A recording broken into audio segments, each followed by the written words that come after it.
Ahmedabad Vadodara express highway પર કેમિકલનું tanker પલટાવાના મુદ્દે કેમિકલને પગલે આસપાસના ગામડાઓના લોકોને પણ અસર પહોંચી રહી હોવાની વિગતો મળી રહી છે।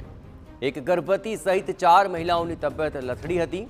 આ કેમિકલની અસરને રોકવાની ફાયર વિભાગ દ્વારા હવે કામગીરી હાથ ધરવામાં આવી છે। શ્વાસ લેવામાં તકલીફ અને ઉધરસ તેમજ ઉલટીની ફરિયાદ થઈ રહી છે। મોડી રાત સુધી આ પરિસ્થિતિ પર મોટા ભાગે તો કાબુ મેળવી લેવાયો હોવાની વિગતો છે। મહિલાઓને શ્વાસ લેવામાં તકલીફ આ ઉપરાંત ઉધરસ અને ઉલટી આવી સમસ્યાઓ થતા સલૂણ પ્રાથમિક આરોગ્ય કેન્દ્રમાં તેમને સારવાર આપવામાં આવી રહી છે। આપણે જણાવીએ કે સલૂણ આરોગ્ય કેન્દ્રમાં પ્રાથમિક સારવાર બાદ આ તમામને નડિયાદ સિવિલ હોસ્પિટલ ખાતે વધુ સારવાર માટે ખસેડાયા છે। જિલ્લા આરોગ્ય અધિકારીએ અહીં સલૂણ આરોગ્ય કેન્દ્ર ખાતે ધામા નાખ્યા છે।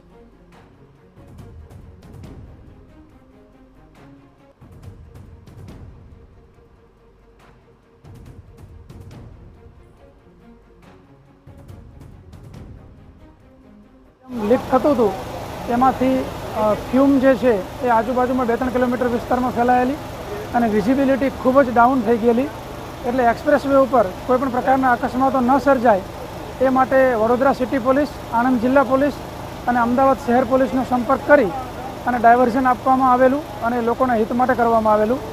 હાલમાં વડોદરાની ટીમ, ખંભાતથી, અમદાવાદથી ફાયરની ટીમ, અલગ અલગ કેમિકલ નિષ્ણાત હોય એ તમામ પ્રકારની ટીમ જિલ્લા વહીવટીતંત્રના સંકલનમાં રહી અને હાલ મોટે ભાગે કંટ્રોલ કરી લીધેલો છે।